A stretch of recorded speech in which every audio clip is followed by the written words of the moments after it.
Okay, so John kindly asked me to do this presentation some time ago, and I've been thinking for a while, but as usual, left things to the last minute. I'm going to go through a variety of arguments relating to this issue, which I think are important. You may not agree, but I'll just, because time is short, kick straight off. The first point to make is that Scotland is aging steadily. The red line are those aged 65 to 79. We're looking at population projections from 2010 to 2060. They're going up a bit, quite a lot. Those aged 16 to 24 aren't changing at all, but one of the biggest group in terms of numbers that will triple over this period of time are those aged 80 plus. So one of the key factors, one of the key challenges confronting our health care and community support professionals over the next few decades will be the growth in the number of oldest old. Having said this, and it looks a little bit scary, it is not nearly the rate of population aging in Scotland is somewhat above that. In England, not a huge amount, but nothing like the Mediterranean countries, Germany, Japan, who have much, much more rapid population aging. Now, this is a contentious graph which comes from ISD. I had a research assistant working with me.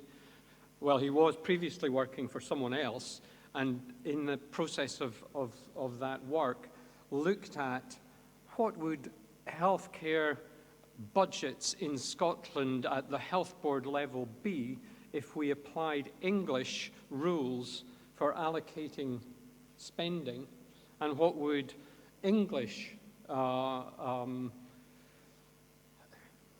trust levels of spending be if we applied Scottish rules. But in the course of that, he came up with these numbers, which I think are from ISD originally, about health costs, and the clear implication of that is these are in pounds per annum, that there's an initial burst around birth, then a flat line to about age 50, and thereafter a relatively steep rise. Now that is contested. It is contested. Another view is, and this reflects something that's called the red herring debate. The red herring debate says that health costs do not rise with age. Instead, they rise with proximity to death. And this is a paper by Alistair Gray and Mina Shashamani from Oxford, looking at data from England, arguing that proximity to death is an important determinant of expenditure. I don't think that this debate has been completely resolved in Scotland, but it is absolutely clear that a lot of the expenditure associated with older people is age-related rather than proximity to death-related. So for me as an economist, I'm thinking about pensions. They don't change as you approach death. There's a whole bunch of other benefits which don't change as you approach death. So the overall, it isn't true, as far as I'm concerned, to argue that, well, all of this is just a mirage. All of the concern about population aging is a mirage because the same number of people die each year, and the number of deaths is the determinant of healthcare costs. Okay, another part of the challenge is that in the future, budgets will be constrained, and here I fall onto my home territory and argue that as far as the UK is concerned, and indeed Scotland is concerned, over the medium and possibly even into the long term, we cannot expect economic growth to be the get-out-of-jail-free card. We'll have slow growth and weak tax revenues. The growth that we're getting, for example, 80% of the increase in employment that the government keep on trumpeting about is among people who earn less than £7 an hour. They're not going to be paying a lot of national insurance. They're not going to be paying a lot of income tax. So you've got this over 1 million new jobs since 2010, but mostly they're at the bottom end of the spectrum. They're not actually going to produce lots of tax revenues. Health spending has been protected.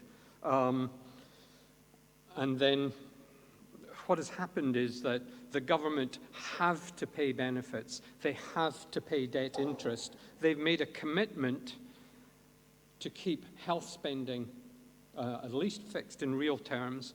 And in England, they made a commitment to spending on schools education. What that means is that the other spending programs are really being squeezed. And we'll talk about the impact of that, because not all health happens under the health spending budget. That's my view. It may be controversial, but I don't think so. And the challenge is how to do more with less. What we have seen in recent years is quite a lot of increased health service activity. So this is the growth between 2002 and 2011 in a whole bunch of things. Total routine inpatient discharges, day case discharges. We're looking at growth rates of 15% maybe on average. Total A&E outpatient attendances are up by over 10%. So actually we've seen a great burst of increased activity in the previous decade. And just to pick out one in particular, the growth in prescriptions is quite amazing. So in 1997, Scottish Scottish doctors prescribed 55 million prescriptions, and now it's over 90 million.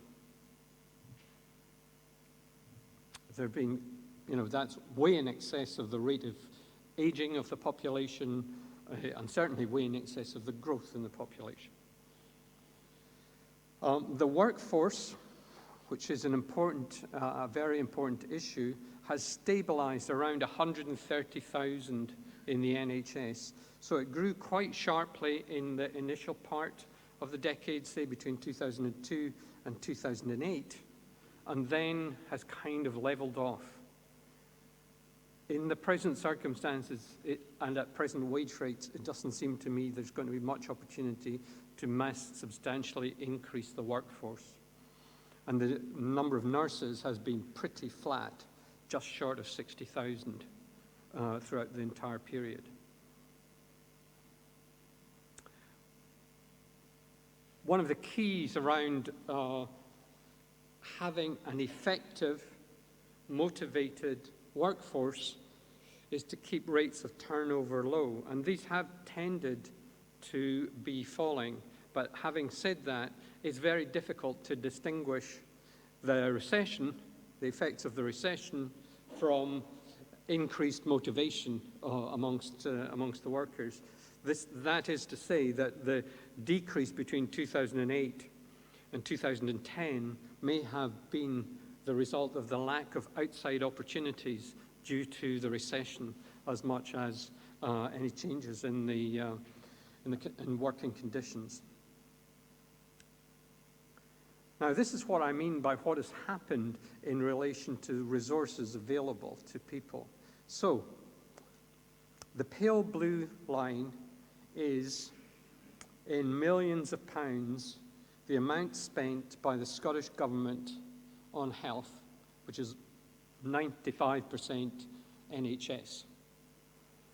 And what you see with that is that in the early part of the year, during the Blair-Brown boom, the real level of spending increased from just under 9,000 million to around just above 11,000 million.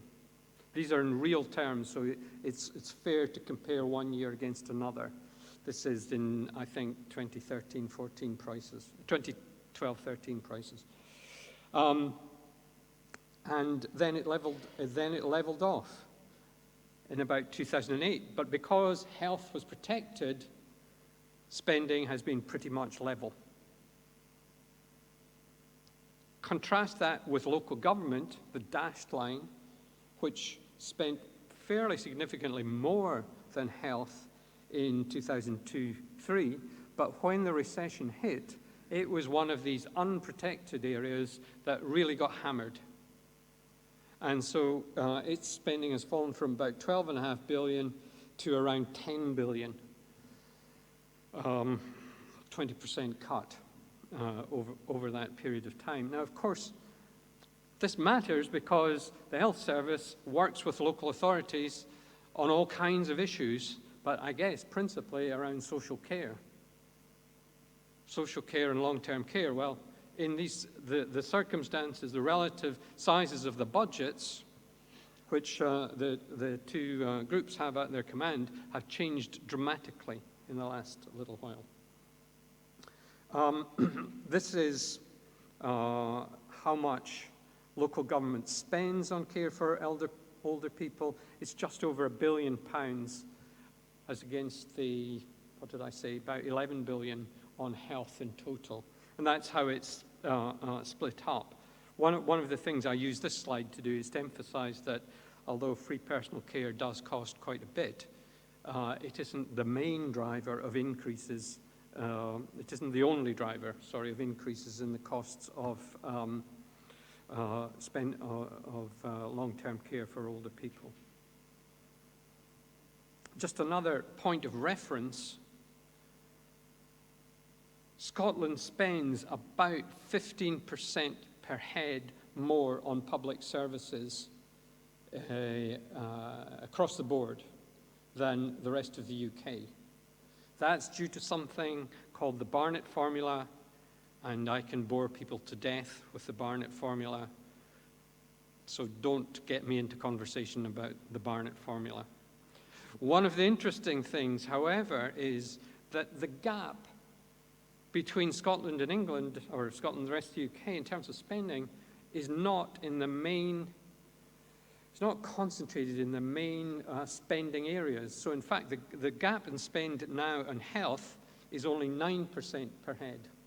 So I've got the 2011-12 figures and the 2007-8 figures, and the health spend, which is here, is now down to 9%. So, good question. Are Scotland's health needs 9% worse than those of the rest of the UK? You could make a case that there is something in that argument. We spend vastly more on economic affairs. Don't ask me why, I don't know. We do. We don't spend much more at all on education, which is a major area, and we spend diminishingly more on social protection, which is by far the biggest of all budgets in Scotland. It's over £20 billion. Social protection is benefits, state pensions, and some of the social care budget. Okay, some more on challenges and priorities then. We do have a set of strategic priorities set by the government. These are, I'm sure you're all more familiar than me with these. So they are interesting. I'll come on to discuss, or I'll indirectly refer to these a little bit later. And we've got the heat targets, which are really sharp-end targets for particular issues that are now included, I think, in the Scotland Performs area on that website, which shows how Scotland is doing relative to the target set within the whole government strategic framework. But have we seen any relative benefits? If you look at 2007-9, which is where we've got the most recent comparisons, actually Scotland still lags behind England in terms of life expectancy. This is the life expectancy table. This is the healthy life expectancy table. So for males, 60.1. I'm afraid to say I've passed it. Whether I'm healthy or not is another question. For women, it's 63.5. The disability-free life expectancy column is here. Scotland is 59.5. It's the only country in the 50s. And for women, it's 63.5, always somewhere below the UK. And if you can do the math, which I have done, there isn't much change in these statistics on the previous table from this one, which is the 2001-3 data. So Scotland is improving in terms of life expectancy. It's improving slightly in terms of healthy life expectancy and disability-free life expectancy, but only at the same rate as, or on some occasions slightly slower than, other parts of the United Kingdom. And these are important. Disability-free life expectancy may seem like a abstruse construct, but it's fairly easy to understand what it means. And the difference between your life expectancy and your disability-free life expectancy is the amount of time that you can expect to have some kind of chronic condition, which may or may not involve the intervention of the health system. So it's what I guess is meat and drink to public health professionals. Okay, let me talk about beyond health. What are the factors that affect older people's well-being? And I do quite a lot of stuff with happiness studies, as they're sometimes known. We prefer the more serious title of subjective well-being, because we believe that if you ask people questions about how they feel about their life, actually there's quite a bit of noise there, but there's also some signal. And what we do know from these studies is that health matters a lot to people, that social networks, employment, and income, if you're poor, if you're up the top end of the income scale, having extra income doesn't matter so much. Negatives are things like bereavement, separation, low income, and lack of engagement with the community. I mean, engagement is partly around living with people, but it's also social networks, that kind of broadly defined. So here's an interesting set of numbers out the most recent, well, this has come out recently from the 2011 census, and it's the number of single-person households in Scotland. So in 1961, there were 200,000 single-person households in Scotland. In 2011, there are 800,000. So they have multiplied by a factor of 4 over the last 50 years. Living alone is a big challenge for all kinds of reasons that I'm sure I don't need to rehearse. This is the number of people living alone in the whole population. There is a concentration of single-person households for reasons you can understand among pensioners, among the older population. And of course, what we really have got is, if we think this is the new status quo, our housing stock is a bit of a mess, because it was built in Victorian times for relatively large families. On the other hand, and on a much brighter note, older people have been engaged with the labour market since the beginning of the recession very significantly. So employment of the over 60s has just kept growing and growing and growing. So now there's over 160,000 Scots who are working and aged over 60. They've also done better during the recession. Those who have been hit hardest by the recession are the young. the 16 to 24-year-olds who've had high unemployment, high underemployment, and also, as you can see from this graph, their nominal wages, their money wages have been falling. So their real wages have been absolutely hammered because we've had inflation of around 10 to 15% during the recession. So the over 60s have continued to see wage rises even during the recession. So part of what's happening is that the state retirement age is only an indication of when people might retire. Many retire earlier, some later. This graph kind of shows it. This is, first of all, people who are staying at home, not possibly looking after the family home. These are the long-term sick and disabled. This group are the retired, who at age 55 are very small. This group are the employed, which go up now to 74, and there's a small group who call themselves unemployed. So you see the transition taking place as people age between 55 and 74 here. But this has the kind of retirement cone here has been moving slightly upwards, so people are retiring a little bit later. Another thing which is important is that,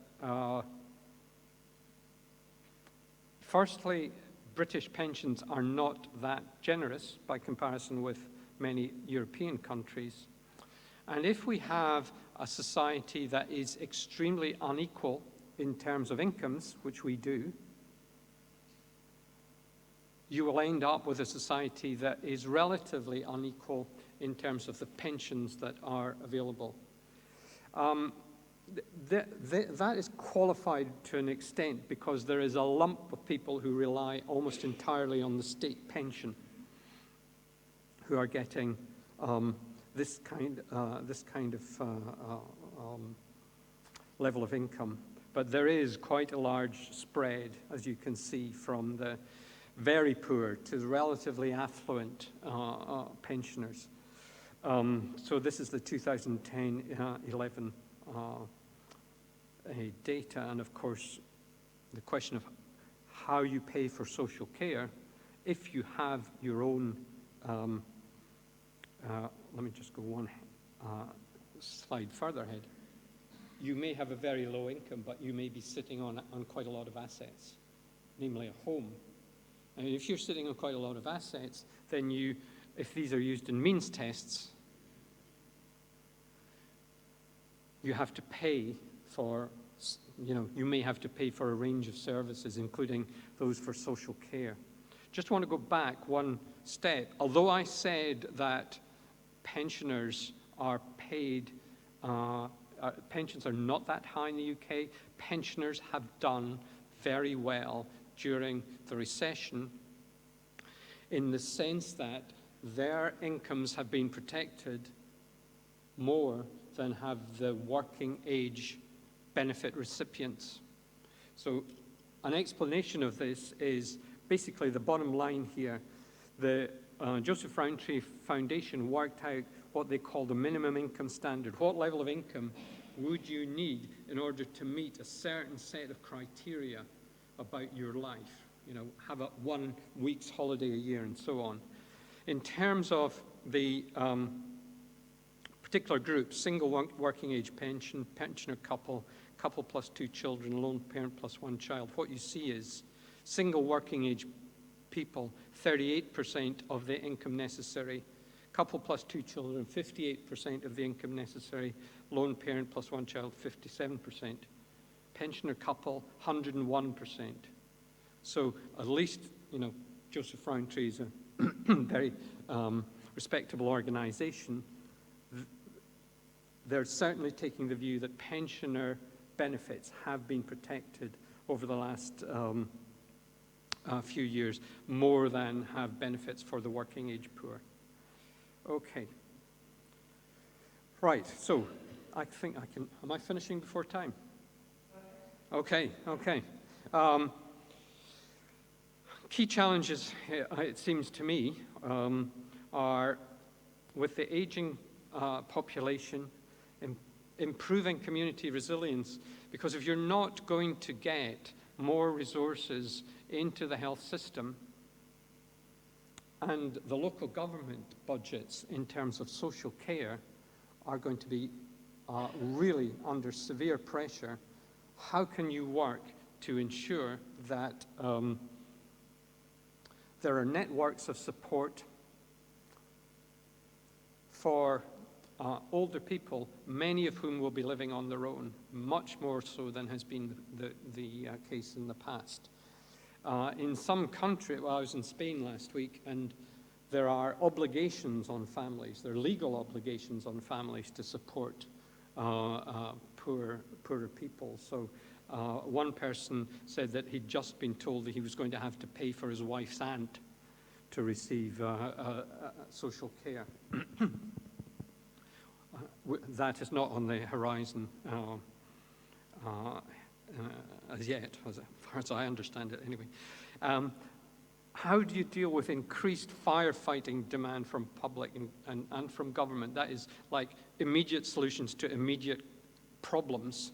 Things like what's driving the increase in prescription charges, when it appears that in terms of overall public health trends, things aren't necessarily improving that quickly,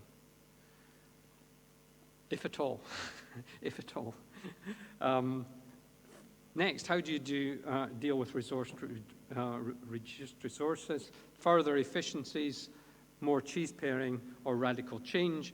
In the present political environment, nobody wants to talk about radical change because it might frighten the voters prior to the referendum.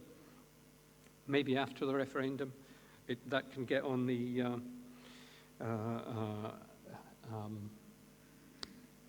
agenda again. And lastly, workforce development, producing appropriately skilled, motivated staff in an environment where opportunities for increases in real pay are going to be quite limited. Okay, that's me.